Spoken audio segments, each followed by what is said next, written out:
Back in 1986, there occurred a catastrophic incident at the Chernobyl nuclear power plant. The evacuation, hindered by censorship and secrecy, was delayed for a staggering 36 hours. Over 3 decades have passed, and one might assume that clarity and simplicity now prevail. Alas, this is far from the truth. On August 8th, a detonation rocked a site in the Arkhangelsk region.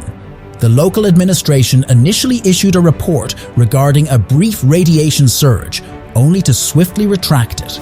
A mere 2 days later, the Rosatom Corporation acknowledged that the blast had transpired at a facility containing a radiation source, resulting in 5 fatalities. Once again, no lucid explanation was provided to the general public, leading to widespread panic. Let us entrust the evaluation of this to contemporary observers. Our task pertains to the historical context revolving around Severodvinsk. This serves as yet another testament to history's failure to educate humanity, as prior incidents of radiation-related catastrophes at military sites had already transpired. Our present mission involves rectifying this knowledge gap as we delve into the relatively concealed past. To begin with, it's imperative to comprehend the acute demand for nuclear armaments, especially nuclear submarines, faced by the Soviet Union due to continual setbacks on the international stage. The United States established an extensive network of military bases encircling the nation, prompting the Soviets to devise stealthy submarines capable of maneuvering covertly to instill constant trepidation within America. The pioneering initiative took shape through Project 675 vessels, codenamed Echo II, by NATO. Among them stood the K-431, a nuclear-powered vessel stretching 115 meters in length. Assembled in a mere year, 1965 to be precise, this vessel underwent 2 decades of missile modifications and reactor refuelings. Towards the late 80s, deliberations arose concerning its decommissioning. However, the ship, which had journeyed an astonishing 180,000 miles, was retained. In 1985, a decision was made to refuel it once more in Chashma Bay, albeit violating a multitude of safety protocols. Given the dated technology, the reactor lid needed elevation for refueling, albeit without raising it excessively, as this risked tilting the vessel. A solution was devised in the form of a beam placed atop the lid. While the exact details remain obscured due to the USSR's secretive practices, the prevailing narrative suggests that a passing torpedo boat generated a wave that dislodged the beam. The reactor lid ascended skyward, the ship tilted, and an uncontrollable chain reaction commenced within the reactor. In simpler terms, the atomic reactor activated while exposed, precipitating a devastating explosion. 8 officers and 2 enlisted personnel met instantaneous demise. Illustrating the enormity of the blast, the 12-ton reactor cover catapulted over 100 meters backward. Subsequent revelations indicated radiation levels reaching near 100,000 roentgens per hour at the epicenter, as evidenced by a gold ring discovered on one officer. This contrasts with a radiation level of merely 10 on the notorious Chernobyl nuclear power plant's 3rd block lid.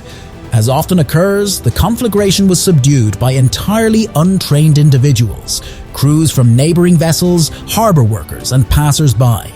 Lacking proper gear, they faced the inferno, while the reactors and the submarine itself combusted, emitting an unprecedented surge of radiation into the atmosphere. It took a span of 3 hours for specialists to arrive on site.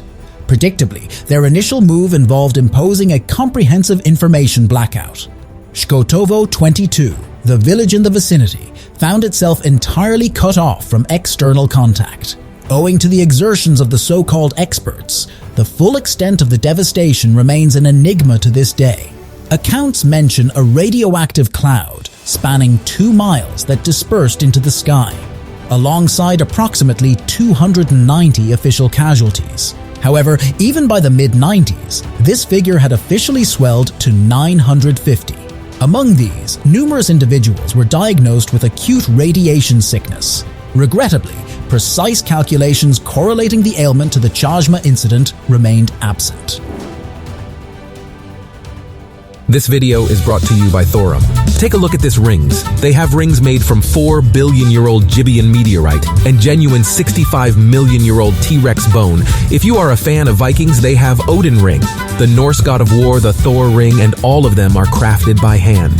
Head the link in the comments and use promo code LIVINGHISTORY to get 20% off a truly unique ring. Acquiring a specialized certificate, accessible to only a subset of the victims, became imperative. The K-431 doesn't stand as the lone nuclear transgressor from an ecological standpoint. The K-278-2 merits attention, having sunk within the Norwegian Sea due to a fire. Norwegian researchers report radiation levels in the waters proximate to the vessel exceeding the norm by a staggering 100,000-fold. Although the boat poses minimal current risk due to its depth and isolation, the hull, serving as a makeshift sarcophagus, will inevitably deteriorate, prompting uncertainty about the appropriate course of action.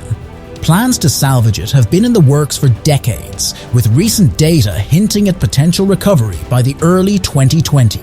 As for the disaster surrounding the K-27, one may prefer to not recollect it at all.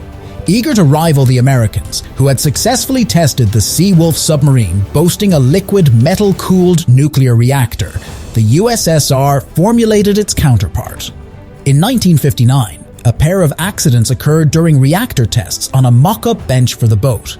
This marked the initial instance of the K-27 losing a crew member due to radiation exposure. Regrettably, human lives were of little concern. By 1963, the so-called Wunderwaffe, still untested in authentic maritime scenarios, was commissioned and deployed a year later on a significant voyage. Unforeseen as it may have been, one of its 2 reactors malfunctioned. Liquid metal solidified, prompting sailors to forcibly dislodge the resulting lead plug using their own hands. By this juncture, most had already been exposed to alarming radiation doses, yet adhering to the prevailing Soviet ethos, the well-being of common laborers remained a secondary concern. The subsequent voyage of 1965 witnessed another mishap. The right electric motor caught fire. Astonishingly, in 1967, the USSR conceived an audacious scheme to circumnavigate the globe without surfacing. This groundbreaking endeavor faced immediate setbacks. Even before departure, the reactor failed and expelled lead. While the ensuing situation would seem comical under different circumstances, it remains grimly serious. On May 24, 1968, the K-27, by then christened Nagasaki, embarked on yet another voyage. Legend has it that one technician adamantly opposed allowing the submarine to set sail, refusing to log the decision. Regrettably, his concerns went unheeded as the K-27 departed the base for its ultimate voyage. This voyage became the last, as a potent gamma radiation release emanated from the reactor compartment. All 144 crew members were subjected to prohibitive radiation doses, with their average life expectancy subsequently dwindling to below 50 years. The first days witnessed the agonizing deaths of 9 sailors. Those initially confronting the aftermath were fellow crew members, officers and ordinary personnel caught at an inopportune moment. For the ensuing decade, efforts were exerted to recommission the K-27. This poignant fact aptly underscores the prevailing climate within the Soviet regime. Ironically, the Americans eventually terminated a similar program, citing its complexity and unpredictability. Unfortunately, a substantial portion of our submarine heroes received minimal state recognition. The K-27 personnel were discharged from hospitals bearing a diagnosis of astheno-vegetative syndrome, as accidents remained suppressed. During the sinking of the K-27, Chernobyl remained nearly 2 decades in the future, and the explosion of the K-431 lay a year ahead. However, the USSR later claimed ignorance of nuclear disaster consequences, a stance contradicted by historical truths. The past preserves such accounts, and if this content resonates with you, do not overlook the opportunity to engage via likes beneath the video. This will enhance the forthcoming video's educational impact.